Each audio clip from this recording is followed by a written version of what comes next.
As we head closer to the World Championships, there's still a lot of information that we are trying to figure out because it is a new format with the Pitch Black set releasing later this month. And so far, we really don't have a whole lot of data to go off of with this set. We don't have the set out in the West yet, and we only have one major tournament in Japan to kind of look at. That is up until this past weekend. This past weekend was the 2026 Indonesia Master Ball League TCG Championship Series, and this tournament had over 1,300 players. And yes, they played this in the Pitch Black format, so we do actually have another major tournament to look at with this set released. And as you can see on my screen here, the deck that won it all is a little bit surprising. Let's go ahead and talk a little bit about this tournament and some of the results here and what I kind of think it means going into Worlds. Obviously right here you can see that Festival Lead won the entire thing. Like I mentioned earlier, it is 1,300 players, so very impressive to see a single prize deck. Festival Lead nonetheless actually win the entire thing, and I really do think that Festival Lead is one of those decks that's really not talked about right now, but I do think that it receives a major buff in this next set. It's kind of crazy because when you look up Festival Lead here, you'll see that a lot of people were actually playing at first place, third place, 10th place, 16th place. We had 4 in the top 16, and then you keep scrolling down and you see a few more pop up. Some of the names here don't have decks next to them, and it's not on Limitless yet, so we can't really see everything. But from what we can see, there was at least 4 Festival Leads in the top 16, which is very impressive for a deck that it's kind of had its spotlight for a little bit and then it fell off, and we really haven't seen it do too well because of the Dragon Ball matchup. But again, it does receive a major buff with this next set. And we can take a look here at the winning list. You'll notice that for the most part, it looks pretty similar to a lot of lists that are out there right now, but there is a new card here, and that is the Gladion supporter right here, which actually will do 80 more damage if you have no other cards in your hand when you attack. And with Festival Lead, obviously you are able to attack twice with the Festival Lead Stadium. So essentially you can hit 180 and then 180 again, or if you have a Brave Bengal attached, you can hit for 210 and then 210 again, allowing you to get multiple knockouts and be able to take things out like a Pheasantipity and then punch into something else for 210 as well. So this is a very major buff for the deck, I would say, especially when you consider the fact that it plays Secret Box. So at any point in the game, you just go ahead and grab it and just do massive damage. So it's a really good card. It's kind of crazy whenever you see a deck just get one card that makes it way better, but in this case, I think that is the case. We are getting this card here, and it is allowing us to essentially hit for higher numbers a lot faster. This list here specifically played 1 copy of Force Vitality. I would assume this is to get the Rapska up as fast as possible against Dragapult. Makes a lot of sense. That is kind of the major issue with this deck, or has been the major issue in the past, is the Dragapult matchup. Aside from that, this deck is really good. And to pretty much most other things, I would say there's really not a whole lot of other matchups out there that are bad, I would say. But for the most part, your main kind of weakness is up against Dragapult, and I do think Gladion helps fix some of that, being able to knock out a thing like a Pheasantipity and then punch into something else as well. So it's a very interesting card, and it's a card that works well because you know, you're essentially putting yourself down to a 0-card hand. You're just drawing what you get off the prizes, but keep in mind you do have Thwacky here. You're able to search for any card that you want afterwards, so that kind of allows you to basically never have a bad hand unless they boss around Thwacky and stuff like that. But you can get around that with Air Balloon. There's ways to kind of counteract that and to kind of prepare for your unfair stamps or your 0-card hands and things like that. Outside of that, in second place we do have Dragapult Blaziken, and a lot of people have kind of said it, but this appears to kind of just be the way to play Dragapult moving forward, at least for like the World Championships and these first couple of formats in Pitch Black, due to things like the Mega Excadrill, this giant metal Pokemon that can heal itself with things like Jumbo Ice Cream. It's like, how do we beat that? Blaziken deals with it pretty easily, I would say. And overall, Blaziken's nice with the consistency with the energies. You can play things like Clefairy in the deck as well, which can kind of help in the mirror match. But I do think Blaziken is in a spot that's pretty well going into the championships here. I think that it just pairs really nice with Dragapult, and it fixes a lot of the issues that Dragapult has. The one weakness to this deck is you're not really able to hit for those higher numbers, like a Dragapult Dusknoir would, where you're essentially able to hit for 330 in one turn. I know in the past, like, there's other decks out there like Mega Lopunny, decks like that, where you really want to be able to one-shot them to kind of prevent them from healing with things like Wallies. But I think this meta that we're kind of going into, which has things like the Mega Excadrill. I think that the Blaziken makes a lot of sense. You can also do well against hammers, so it's just a really good version of the deck I think to be playing right now. Next up, we have the third place festival lead list here, pretty similar to the other one, except this one only plays one Gladion, and it's playing things like Judge and also a Brock Scouting to just help set up a little bit faster, or more consistently, I should say.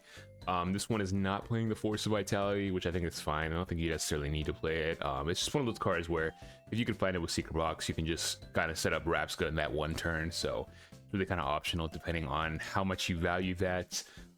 Overall, pretty similar to this though, just a couple of different cards here and just running the one Gladion instead of two. After that, we do have Dragapult Dusknoir here. Overall, pretty standard build, I would say, playing it with the hammers, and it kind of seems like this is the way to go. Like what we've seen after the NAIC is, you know, Dragapult Dusknoir doing really well with hammers. The deck that I played as well to NAIC. It just feels like it's got more value than the Rare Candy build at times. The Rare Candy build I think is really good against all this random stuff where you're able to actually use the Rare Candies. But when the field is still mostly dominated by Dragapult, you do want a card that's going to give you some more value. And I think Crushing Hammer is just going to do that for you. If you're under item lock, it's fine because you can use Crushing Hammer late in the game and combine that with an Unfair Stamp, and you're in a pretty good spot. And we keep scrolling down here. 5th place, another Dragapult Blaziken. I'm going to skip over that. 6th place, we do have Marnie's Grimmsnarl. I wish I could click on that list. I'll see if I can find another one scrolling down further, but it is a deck that also receives some buffs moving forward, so we'll talk about that if I'm able to pull up another list. 7th place though, very interesting here. Alakazam to Dunsparce with 2 Cannon. I've seen a lot of people talk about this 2 Cannon card here, and I do think that it's very interesting. I think it makes a lot of sense in Alakazam. Its ability is obviously very good. It allows you to draw a card every single turn, but it also has the attack Feather Rondo, which does 60 plus 20 more for each bench Pokemon.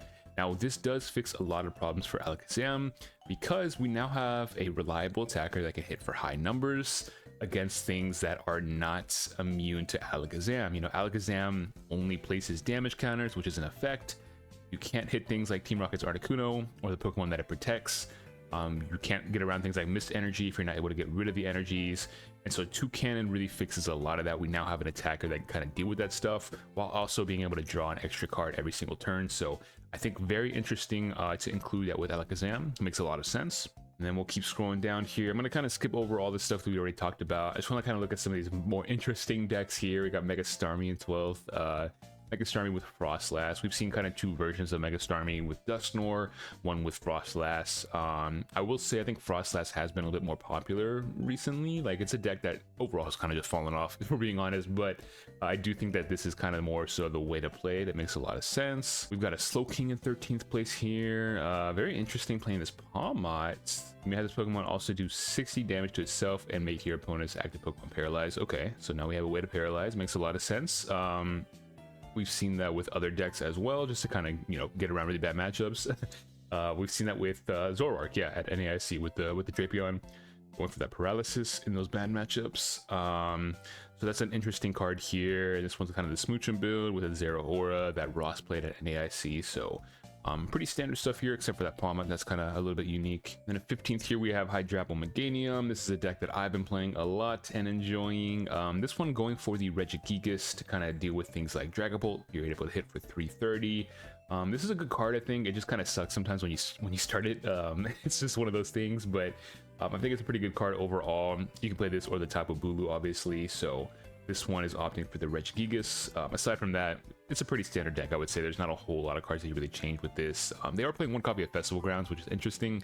Being able to hit with Diplin, so that can kind of just give you a good, solid single price attacker in certain matchups. So that can be pretty good as well. And then scrolling down a little bit further, 20th place, we have a Stevens Metagross. This is a deck that I think also gets some buffs and is a little bit underrated right now. But at 21st, we do have the Ghost Veil, the deck that I'm obviously excited for. And this one is a Spiritomb build here, only running 3 copies of the Delmi, so kind of leaning more into that spread strategy with Sinistra, and closing it out with Spiritomb.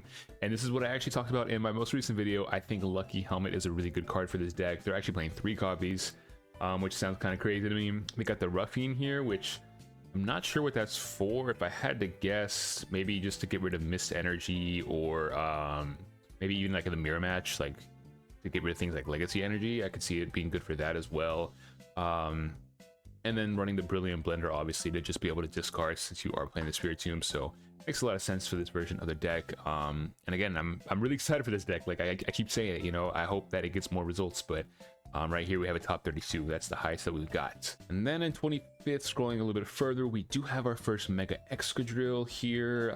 This is another good meta deck, I think, that's coming out in the next set. You know, 340 HP metal Pokemon, being able to hit for, I think, 330, being able to set up consistently with things like Genesect EX and Precious Trolley. You got the Petrol as well, the Transceivers. So this is really just a deck that's consistent, I would say. It hits hard, it loses to a lot of single prizers, and that's kind of just how the deck functions. So I think it's gonna be a really good deck. It's just gonna have certain matchups that are kind of bad. And then to close out our top 32 here, we do have a Crustle, which I don't think very many people care about, but you know, it's Crustle. It's, you know, playing the Eries, playing the Jumbo Ice Creams, the Spiky Energies. Like it's pretty standard, I would say. Like nothing too crazy there. It's Crustle.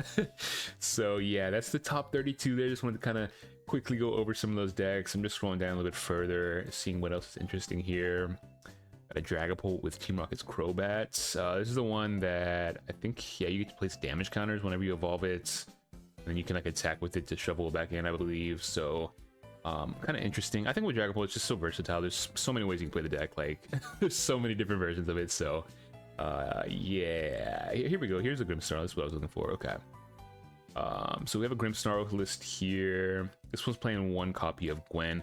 I do think Gwen is a pretty big buff for the deck. One of the problems with Grimmsnarl, kind of historically since rotation, has been that lack of draw power, and just being able to kind of like see more cards in your hand. I think Gwen in combination with Spikemuth is pretty good because you're essentially able to find Pokemon, put them in your hand, and whatever you don't need, you can just discard with Gwen. So it kind of allows you to draw into cards that you can discard to draw better cards. So I do think that Gwen is a pretty big buff for the deck. And we've been seeing some results as well, like in Japan and stuff. So I do think that Grimmsnarl is a deck to watch out for at the World Championships. That's pretty much what I wanted to talk about. The other interesting deck that's coming out is the Bastiodon here, which we're seeing with Iron Thorns paired up. So this is going to be kind of a control type of deck. It's got the ability and the attack here. Oops. Hold up. Let's put this in English. Yeah, so as long as it's on your bench, prevent all damage done to your Pokemon from attacks used by your opponent's Pokemon that have 2 or less energies attached. Essentially, if this thing is on your bench and your opponent's Pokemon has 2 or less energies attached, then they're not doing any damage to you. And we play this with Iron Thorns in the active, so we can shut off abilities. We play things like Crushing Hammers to get rid of energies, handheld fans. So essentially the goal here is to kind of just get rid of energies on our opponent's board and just be able to swing back with Iron Thorns and just do damage. So it's a really interesting deck. I'm actually kind of excited to try this. I think it's going to be very interesting to see if it's good or not. And what's cool about it too is that you can play the fossils, right? So that means that you basically can only start Iron Thorns, but you can get those fossils into play with the new stadium as well. So it can pretty consistently set up from what I can see. And then we're also running the secret box here as well. So very cool idea for a deck. Kind of excited to see it and test it out myself. Yeah, there's a bunch of decks listed on here from the tournament as well as the stream. So if you're interested in seeing any of the stream matches, you guys can check that out. I'll have the link to this website. It's for Pokestats. I'll have this in the description below. So if you guys want to look further into lists, get some ideas heading into Pitch Black, you want to watch some gameplay, make sure you guys check that out. But overall, I'm very excited for this upcoming meta. I think that Festival Lead will be a actual real deck moving forward, and I think it's gonna be interesting to see how it does at the World Championships. But go ahead and let me know in the comments if you think that Festival Lead is gonna do good, or if you think that this is just kind of a fluke here. I think Gladion fixes a lot of its problems, but we will have to wait and see. Thank you guys for watching. Hope you enjoyed it, and I'll catch you guys in the next one.